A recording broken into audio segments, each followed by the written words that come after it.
Bismillahirrahmanirrahim. Assalamualaikum warahmatullahi wabarakatuh. Halo sahabat sebuah kisah misteri. Kembali lagi bersama saya Ryu Wijaya. Terima kasih untuk sahabat yang telah mendengarkan kisah misteri yang saya ceritakan. Terima kasih juga untuk sahabat yang selalu memberikan dukungan, memberikan support agar channel ini dapat berkembang. Untuk sahabat yang baru bergabung, baru mendengarkan kisah misteri yang saya ceritakan, sahabat boleh mengklik tombol subscribe dan jangan lupa aktifkan notifikasi loncengnya agar tidak ketinggalan video-video sebuah kisah misteri selanjutnya. Sahabat juga bisa memfollow akun Instagram saya Ryu.Wijaya91 karena di Instagram saya sering live untuk menceritakan kisah-kisah misteri. Dan di sebuah kisah misteri kali ini saya kembali akan menceritakan sebuah kisah yang dikirimkan oleh salah seorang sahabat, Seno, yang berada di Solo. Beliau ingin membagikan sebuah kisah misteri, cerita tentang Mbah yang memiliki perewangan. Jadi bagaimana kisahnya? Simak hanya di sebuah kisah misteri.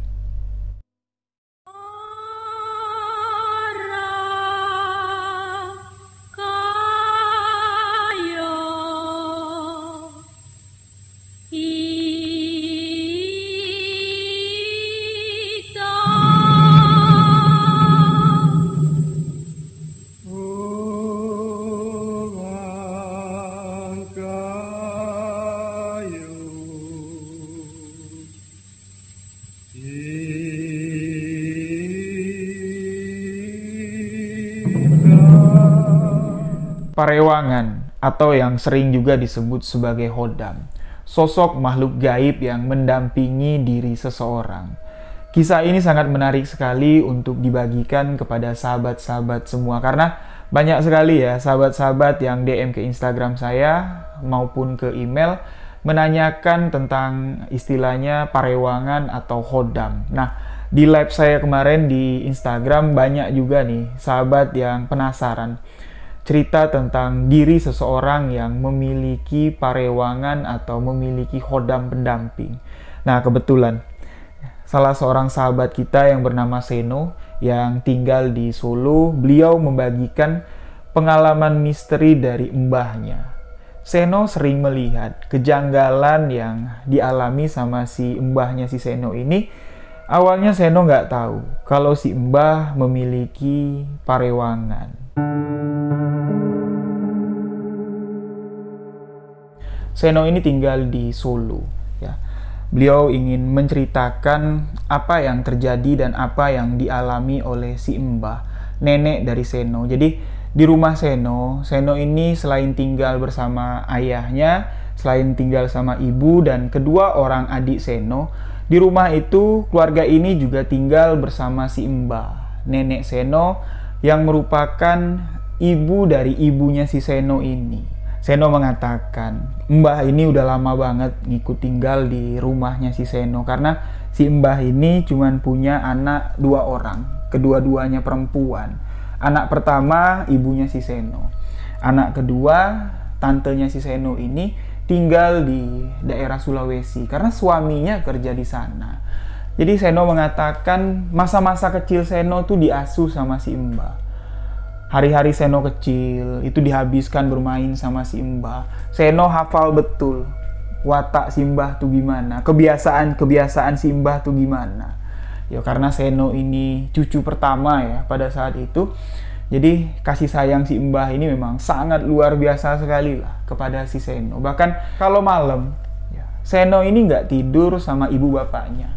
Seno ini lebih memilih untuk tidur di kamar si mbah, kelonan sama si mbah.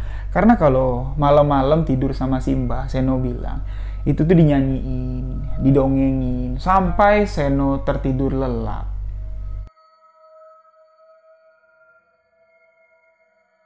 Karena kedekatannya dengan si mbah. Ikatan batin antara mbah dengan si Seno ini sangat kuat sekali. Bahkan Seno mengatakan ketika Seno sudah dewasa, ikatan batin itu masih terasa sangat kuat sekali. Seolah-olah ya, Seno dengan mbah ini bisa kontak batin seperti itu. Ketika Seno lagi di luar rumah, ya, Seno ini mengalami sesuatu insiden lah. Si mbah ini seolah-olah tahu Begitu Seno sampai di depan pintu rumah, si Mbah ini langsung lari, nyamperin Seno, langsung nyerocos kayak gitu tuh. Kamu tadi gini-gini ya? Kamu tadi dibully temen ya? Misalnya seperti itu. Nah, jadi dari apa yang sering dilakukan sama si Mbah inilah, Seno ini memperhatikan gerak-geri aneh dari si Mbah sampai di tahun 2015 yang lalu. Sebelum Mbah meninggal dunia, Seno memperhatikan terus gerak-gerik yang sering dilakukan oleh si Mbah. Di kisah yang dibagikan oleh Seno ini, dia akan menceritakan beberapa kisah misteri, kejadian misteri di beberapa latar waktu yang berbeda. Saya akan membagi latar waktu ketika Seno kecil, ketika Seno memperhatikan gerak-gerik si Mbah yang sudah membuat si Seno ini curiga. Namun pada saat itu dia masih anak-anak, dia belum terlalu mengerti tentang hal-hal yang berbau mistis. Jadi Seno menganggap apa yang sering dilakukan sama si Mbah itu masih lumrah lah dilakukan orang pada umumnya.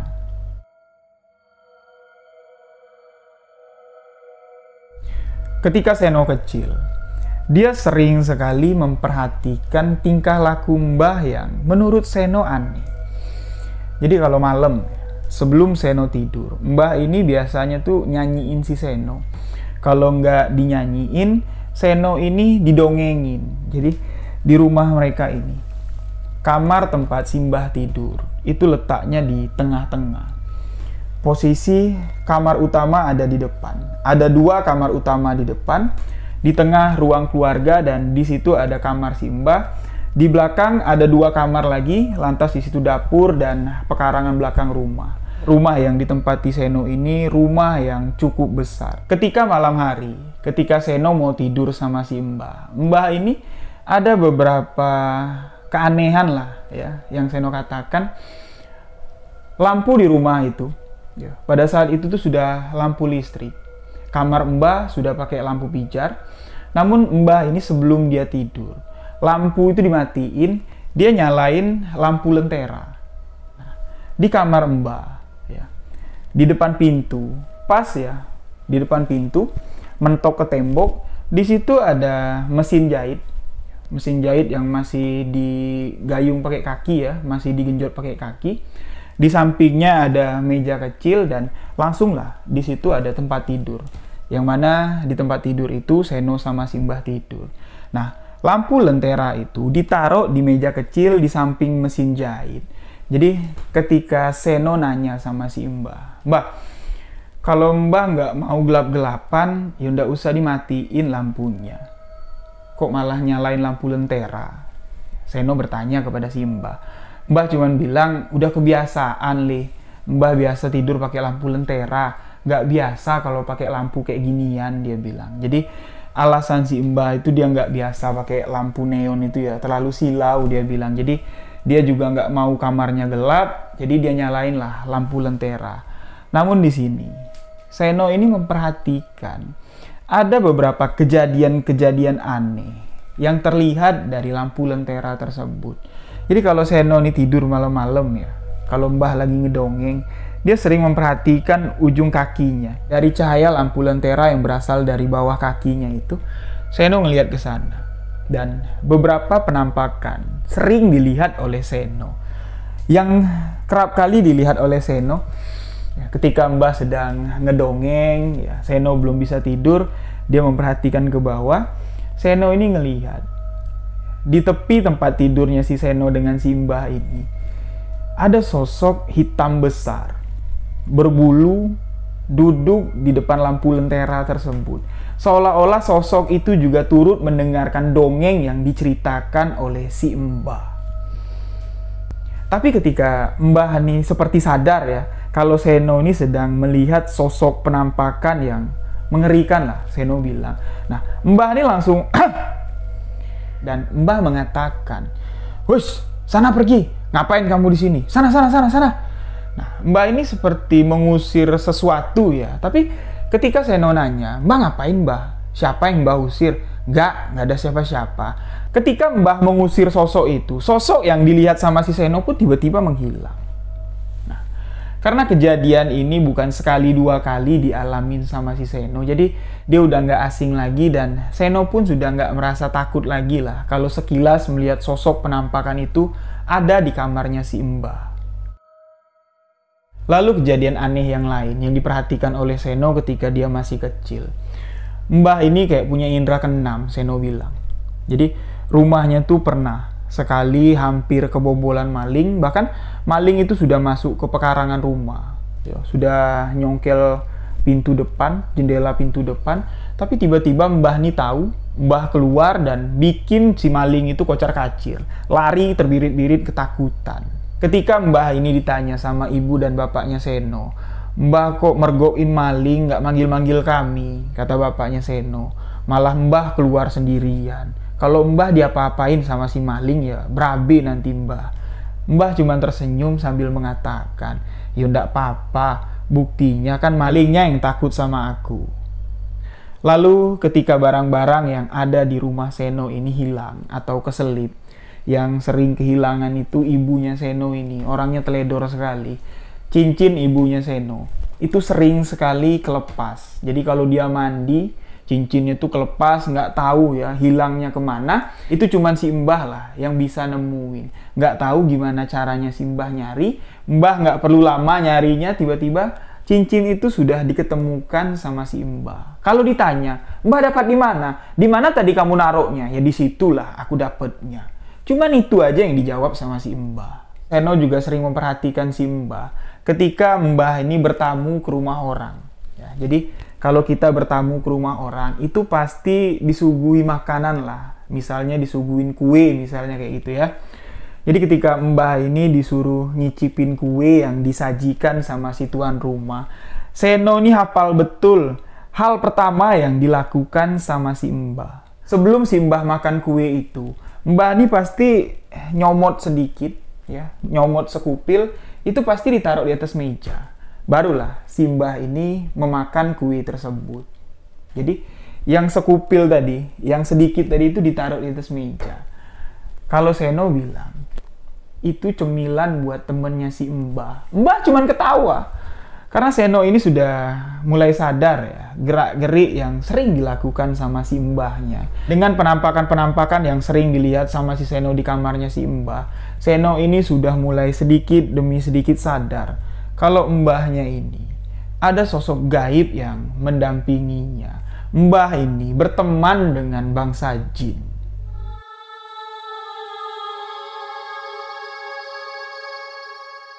Lalu ketika Seno tidur sama si Mbah malam-malam, Seno ini sering kebangun. Tengah malam tuh dia sering kebangun. Tapi setiap Seno kebangun di tengah malam itu, si Mbah ini ternyata belum tidur. Seno melihat kalau si Mbah sedang duduk di mesin jahitnya, sedang menjahit sesuatu. Dan Seno juga mendengar, selain suara mesin jahit yang khas, Mbah ini sambil ngobrol. Layaknya seperti ada seseorang yang tengah menemani Mbah sedang menjahit pada malam itu. Dan sesekali Seno mendengar tawa kecil dari si Mbah. Seolah-olah Mbah ini sedang bercanda, tapi nggak tahu sedang bercanda dengan siapa. Nah, apa yang dilihat sama Seno, ya, apa yang sudah dirasakan sama Seno semenjak dari kecil. Beliau tidak berani menanyakan sebenarnya ada apa sih Mbah? Mbah ini ngobrol sama siapa? Seno tidak berani menanyakan hal tersebut. Dengan apa yang dilihat sama si Seno ini, ya, dia takut.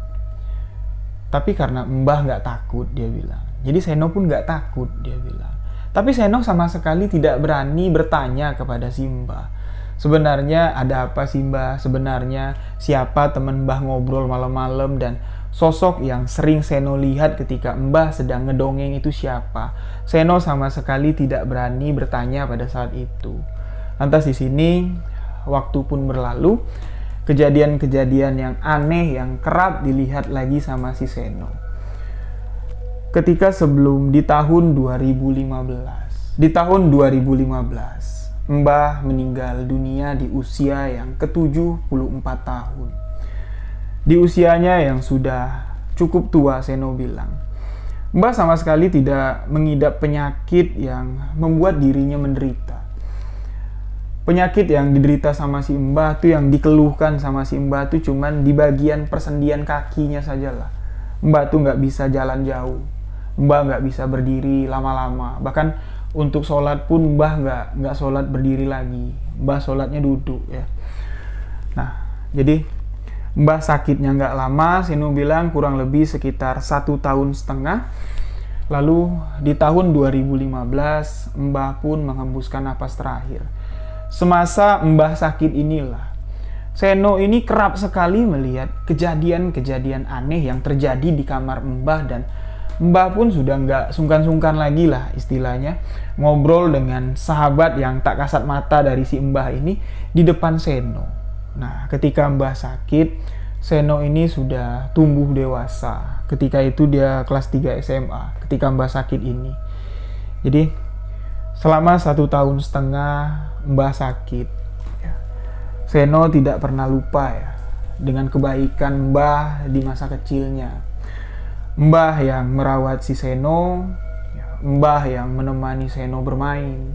Banyak pelajaran yang diajarkan oleh si Mbah yang diterapkan Seno di kehidupannya. Banyak petua-petua dari Mbah yang sangat bermanfaat sekali, Seno bilang. Jadi semasa Mbah sakit, Seno ini istilahnya mau balas budi lah ya. Jadi hari-hari Seno pun dihabiskan untuk menemani Mbah beristirahat di kamarnya, menemani Mbah untuk terapi. Pada siang hari, rumah mereka nih kosong, cuman Mbah seorang diri. Ibunya Seno kerja, bapaknya Seno kerja, Seno sekolah, adik Seno yang 2 orang ini juga sekolah. Mbah pun tinggal sendirian di rumah itu, dan Mbah sama sekali nggak bisa keluar kamar. Karena Mbah udah nggak bisa jalan sama sekali lah, boleh dikatakan ya. Kalau Mbah tuh mau berdiri, kalau nggak dipapah ya, kalau nggak dipegangin, Mbah tuh nggak bakal kuat lah. Bagian tumit dengan bagian lututnya ini bertumpu, menumpu, menopang badannya, Mbah nggak bakal kuat. Ya, sakit sekali Mbah bilang. Jadi ketika orang nggak ada di rumah, Mbah pun yo nggak kemana-mana, cuman rebahan aja lah di kasurnya sambil mendengarkan radio. Orang yang pertama kali pulang di rumah tersebut adalah Seno, karena 2 orang adik Seno ini setelah mereka menyelesaikan aktivitasnya di sekolah, mereka pun melanjutkan untuk les. Jadi Seno lah yang duluan pulang ke rumah. Sesampainya di rumah, dia langsung masuk kamar Mbah, nanyain, "Mbah mau makan apa? Mau disuapin apa? Mau minum dak? Atau mau ke kamar mandi?" Mbah cuman bilang, "Aku sudah makan." "Emang kapan Mbah makan?" "Tadi barusan sebelum kamu pulang." "Emang Mbah bisa ke dapur ngambil nasi?" "Ya ndak bisa." "Terus siapa yang ngambilin nasi?" "Temenku yang ngambilin." Seno paham ya dengan apa yang dikatakan oleh si Mbah. Seno pun cuma diam. "Ya wes, kalau Mbah nggak mau makan, aku mau ganti baju dulu." Seno pun ganti baju. Setelah Seno ganti baju, Seno pun duduk di kamar si Mbah, mijitin kaki si Mbah. Ayo dengerin si Mbah nih cerita. Seno pun banyak nanya lah sama si Mbah, cerita-cerita masa lalu. Dan ketika Seno ini tertidur ya, pada siang hari, Seno ini seperti melihat Mbah ini berjalan keluar dari kamarnya. Jadi Seno ini berbaring di atas tempat tidur, persis di sebelah si Mbah. Kasur itu menghadap ke pintu. Jadi Seno ini antara sadar dengan enggak lah ya. Matanya tuh kebuka sedikit seperti ini. Dia melihat ke arah pintu. Masa itu Mbah? Mbah kok bisa berdiri, berjalan dengan lancar, keluar dari kamar menuju ke arah dapur. Nah, ketika Seno ini duduk ya, Seno benar-benar bangun, dia melihat kalau Mbah ini masih tidur di sampingnya Seno. Nah, jadi apa yang dilihat sama si Seno ini bukan sekali 2 kali. Ya, sering sekali Seno melihat kalau sosok Mbah ini tiba-tiba bisa berjalan. Sosok Mbah ini tiba-tiba layaknya seperti nggak ada penyakit lah di tubuhnya ini. Kakinya ini sama sekali nggak sakit. Dia bisa berjalan. Jalannya tuh normal. Dan ketika Mbah mengatakan dia sudah makan, berarti Mbah ini benar-benar sudah makan. Karena kalau ketika Mbah bilang dia sudah makan, pasti di kamar itu itu ada piring, ada sendok, ada bekas nasi, ada gelas air. Padahal di rumah nggak ada siapa-siapa dan Mbah ini nggak bisa jalan. Mustahil Seno bilang kalau Mbah bisa ngambil nasi sendiri, bisa ngambil lauk sendiri, dibawa lagi ke dapur kalau tidak ada yang membawakannya.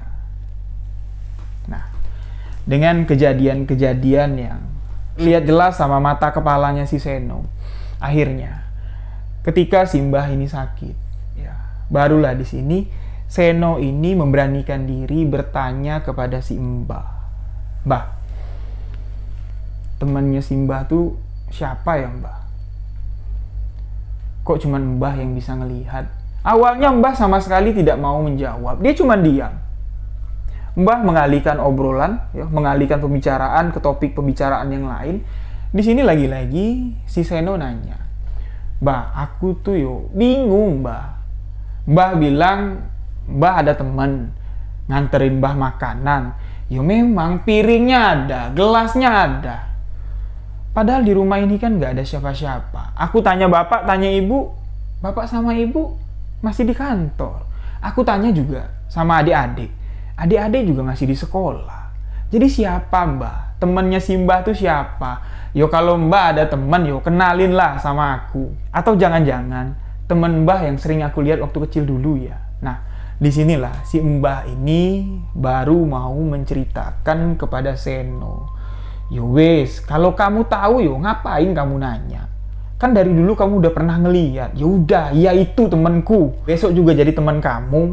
Mbah mengatakan seperti itu kepada Seno. Nah, Seno pun mencoba untuk menggali sedikit informasi lah ya dari si Mbah.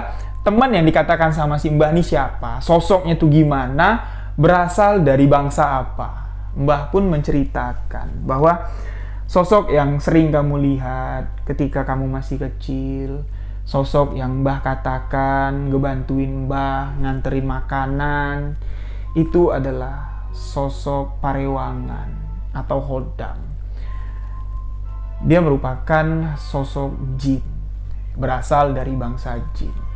Mbah mengatakan, sudah lama dekat dengan Parewangannya ini. Sudah lama ya, Parewangannya ini ngikutin si Mbah ini sudah lama. Bahkan sebelum Mbah menikah dengan kakeknya si Seno, Parewangannya itu sudah mengikuti si Mbah. Nah, Mbah menceritakan Parewangan si Mbah ini diwariskan si Mbah dari almarhum bapaknya si Mbah. Yang mana almarhum bapaknya si Mbah ini dulu merupakan tabib ya. Jadi di kampungnya dulu pada zaman dulu lah ya, itu belum ada dokter. Jadi semua pengobatan itu masih dilakukan dengan cara tradisional. Obat-obatan diracik ya dari rempah-rempah, dari tumbuh-tumbuhan hutan. Dan bapaknya si Mbah ini ya, buyut jatuhnya ya, buyut dari si Seno ini merupakan seorang tabib. Dan Parewangan yang dimiliki sama si Mbah ini dulunya ngikut sama bapaknya si Mbah atau buyut kamu.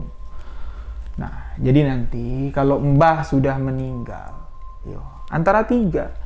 Kalau nggak ngikut kamu, ngikut adik kamu yang dua.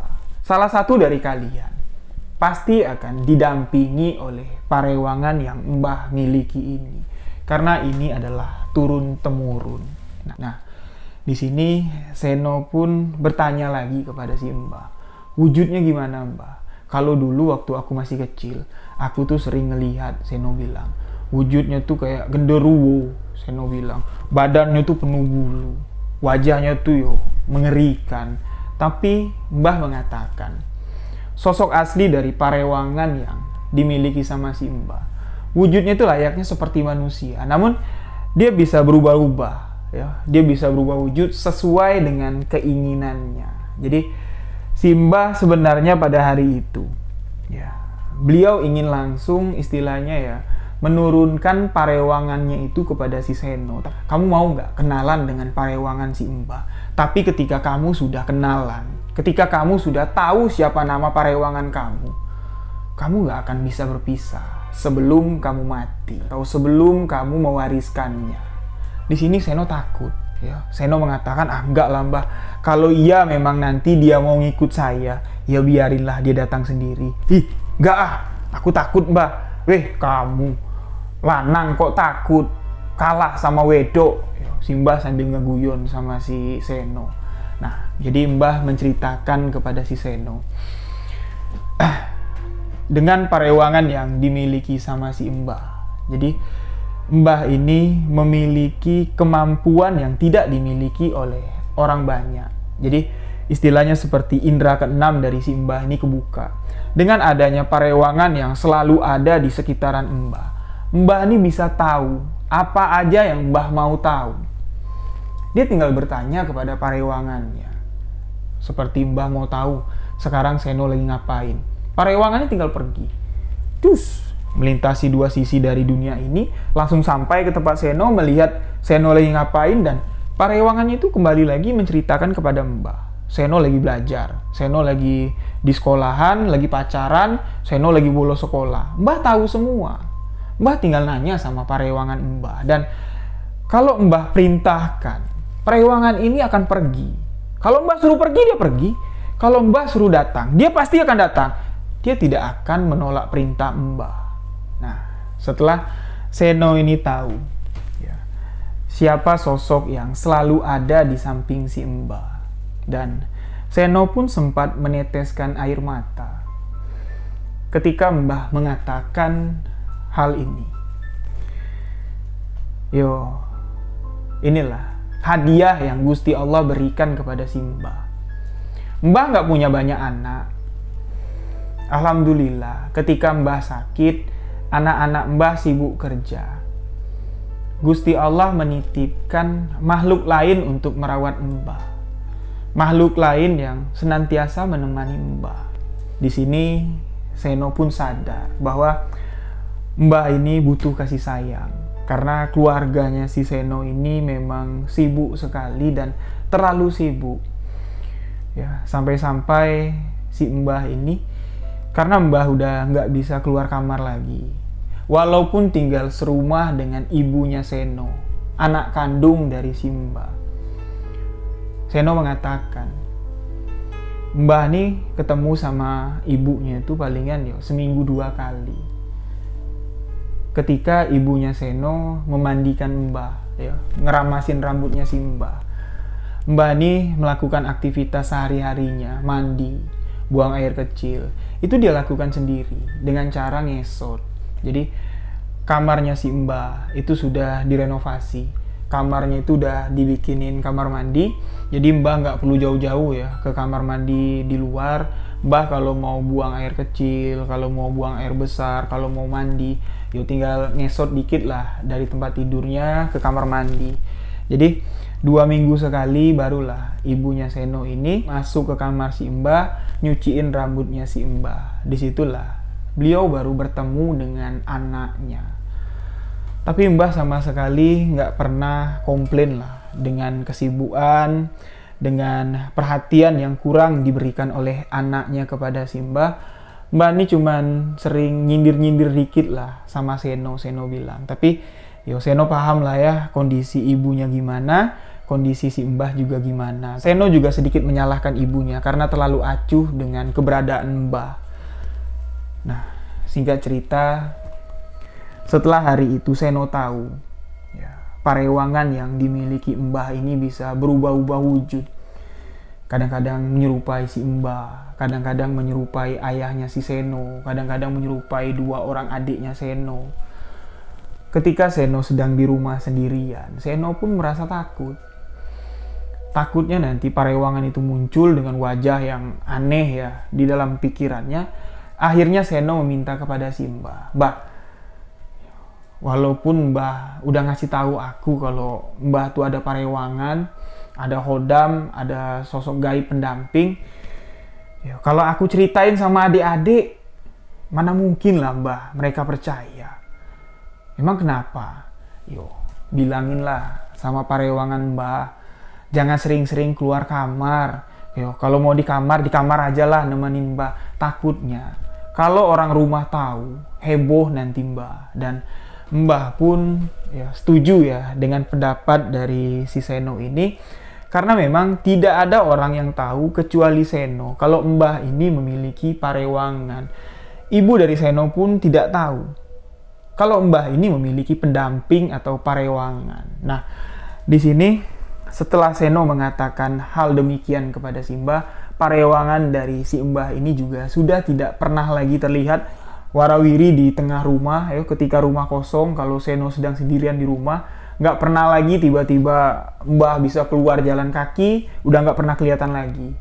Nah, jadi di dalam kamar itulah si Mbah ini sering terdengar, ya, sering terdengar kayak orang lagi cerita, kayak orang lagi ngobrol. Dan Mbah ini ngobrol dan cerita itu sama sosok gaib parewangan yang senantiasa menemani Mbah sampai akhir hayatnya. Bahkan di sini, ibu, bapak, dan kedua adik Seno, ketika mendengar Mbah sedang cerita, ya, terdengar suara Mbah sedang ngobrol lah dalam kamar dengan seseorang, mereka ini menganggap kalau si Seno sedang ada di dalam kamar dengan si Mbah. Jadi si Mbah ini sedang ngobrol lah sama si Seno. Padahal Mbah sedang ngobrol dengan parewangan yang dia miliki. Nah, setelah Mbah ini sakit selama 1,5 tahun, di tahun 2015, Mbah pun menghembuskan napas terakhir. Ketika Mbah meninggal dunia, ketakutan pun muncul di diri Seno. Seno takut kalau parewangan yang sama Mbah ini bakalan ngikutin si Seno. Karena cucu yang paling dekat dengan si Mbah itu ya cuman Seno. Sedangkan 2 orang adiknya si Seno ini tidak sedekat dan tidak seakrab Seno kepada si Mbah. Seno takut, dia bilang, ketika Mbah sudah dimakamkan pada malam harinya sebelum Seno tidur. Seno mengirimkan Mbah doa, mengirimkan Al-Fatihah. Di ujung doa si Seno mengatakan, "Mbah, bilangin yo sama parewangan Mbah, kalau bisa jangan pilih aku." Karena Seno ini sama sekali nggak mau ya dekat dengan hal-hal demikian. Seno ini paling takut lah ya. Jangankan bersahabat dengan parewangan seperti itu, didampingi dengan sosok jin. Ya. Seno mengatakan, malam-malam kalau dengar suara-suara aneh aja ya, bulu tengkuknya udah merinding, dia bilang. Dia sensitif sekali dengan hal-hal seperti itu. Nah, singkat cerita, setelah Mbah meninggal dunia, memang ada sesuatu yang aneh lah yang dirasai sama si Seno. Kurang lebih sekitar 20 hari setelah Mbah meninggal dunia, Seno ini kerap kali kalau badannya itu kayak apa ya, kayak merinding, dia bilang. Tiba-tiba ser gitu, tiba-tiba bulu romanya berdiri, tiba-tiba tengkuknya dingin. Dia tahu, ya, Seno ini sadar. Yang membuat hal itu adalah sosok gaib itu mulai mendekati Seno. Tapi di dalam hati nih, Seno selalu mengatakan, "Jangan pilih aku, jangan dekat-dekat. Aku takut. Aku udah bilang sama Mbah, jangan deketin aku." Lalu sosok itu pun rasa itu pun langsung hilang. Langsung menjauh dari Seno. Alhamdulillah sampai hari ini dari tahun 2015. Seno tidak pernah bertemu atau tidak pernah mengalami kejadian-kejadian aneh mengenai parewangan atau khodam pendamping. Bahkan di dalam mimpi pun Seno tidak pernah didatangi oleh sosok pendamping itu. Nah, jadi Seno bertanya kepada saya. Dan insya Allah saya jawab dengan yang saya tahu, semampu saya jawab. Jadi Seno bertanya kepada saya, kira-kira parewangan itu ngikutin Seno atau enggak? Kalau nggak ngikutin Seno, ngikutin siapa? Apakah ngikutin kedua adik Seno? Yang mana? Di antara 2 adik Seno, yang mana diikuti oleh parewangan tersebut? Jadi, saya mencoba menjawab pertanyaan dari sahabat kita Seno ini. Dari cerita yang sudah saya sampaikan ini, dari cerita almarhumah Mbah tentang parewangan yang dimiliki sama si Mbah, merupakan parewangan yang bukan parewangan yang negatif ya. Itu dingin memang. memang bisa diajak bersahabat layaknya ya kayak kita manusia bisa bersahabat dengan manusia lain ya, seperti itulah. Dia bisa diperintah, bisa disuruh pergi, bisa disuruh datang, bisa disuruh ngapa-ngapain, tergantung sesuai keinginan kita. Semua keinginan kita bisa dia lakukan, dan kita pun nggak perlu repot-repot untuk memberi sesaji. Kita nggak perlu repot-repot untuk menyiapkan tempat tinggal dia, istilahnya kayak Gucci atau kayak patung atau kayak hal-hal yang aneh lah. Dia bisa datang dan pergi tanpa harus kita undang. Nah, itulah sejatinya yang dinamakan parewangan. Khodam pendamping atau sosok gaib pendamping diri kita. Nggak ngerepotin, nggak nyusahin, dan tidak menyesatkan. Itulah intinya. Sejatinya, parewangan yang mengikuti almarhumah mbahnya si Seno ini bisa mengikuti dirinya itu karena apa? Ya, itu semua karena kesetiaan parewangan tersebut. Di masa lampau, almarhum kakek buyutnya Seno sudah menggunakan parewangan. Nah, pada zaman almarhum kakek buyutnya si Seno ini, parewangan itu berjanji setia untuk melindungi, istilahnya majikan lah ya, majikannya dan keturunannya. Disitulah parewangan itu akan turun, nitis sampai ke anak cucu. Nah, pada akhirnya nanti parewangan itu akan pergi sendiri, karena anak cucu dari kakek buyut dari si Seno ini sudah tidak menginginkan lagi, sudah tidak mengerti lagi, sudah tidak tahu lagi apa itu parewangan. Karena eranya atau zamannya sudah berbeda. Seperti apa yang dialami sama si Seno. Di tahun 2015 saja, Seno aja udah nggak tertarik lagi dengan yang namanya parewangan. Nah, pertanyaan Seno di sini, apakah parewangan itu masih mengikuti Seno? Atau parewangan itu mengikuti kedua adik Seno? Jawabannya adalah parewangan itu masih tetap ada di rumah bekas yang tempat ditinggali sama almarhumah neneknya si Seno, ya, mbahnya si Seno ini. Di kamar tempat almarhumah mbahnya si Seno, parewangan itu masih sering mampir. Rumah itu pun masih sering dipantau. Parewangan itu tidak pergi jauh-jauh. Parewangan itu tidak meninggalkan keluarganya Seno, tidak. Tapi karena keluarganya Seno ini tidak ada yang mau dekat dengan sosok parewangan itu, dia pun menghindar, dia pun menjauhkan diri. Namun dia terus memperhatikan dan menjaga keluarga dari si Seno ini, bahkan sampai hari ini. Insya Allah parewangan tersebut atas seizin Allah masih terus mengawasi dan menjaga Seno dan keluarganya, walaupun parewangan itu tidak mendekati Seno. Dengan kekuatan yang Allah berikan kepada sosok jin, makhluk jin, mereka bisa melakukan apa yang tidak bisa dilakukan oleh manusia. Mereka bisa menghilang, mereka bisa menembus tembok, mereka bisa mengecil, mereka bisa tiba-tiba menjadi besar. Mereka pun bisa hilang ditiup angin. Jadi, kalau kedua orang adik Seno ini nanti dicoba untuk didekati sama sosok parewangan ini, tapi mereka tidak ada yang merespon atau mereka ketakutan merespon dengan rasa takut lah istilahnya, kemungkinan parewangan yang dimiliki oleh almarhumah neneknya si Seno ini akan tidak ada lagi yang memilikinya. Almarhumah neneknya Seno lah orang terakhir yang memiliki dan bersahabat dengan parewangan tersebut. Jadi untuk sekarang parewangan tersebut masih ada, masih menjaga Seno dan keluarga. Namun karena Seno batinnya menolak untuk dekat dengan parewangan tersebut, parewangan itu tidak berani mendekat.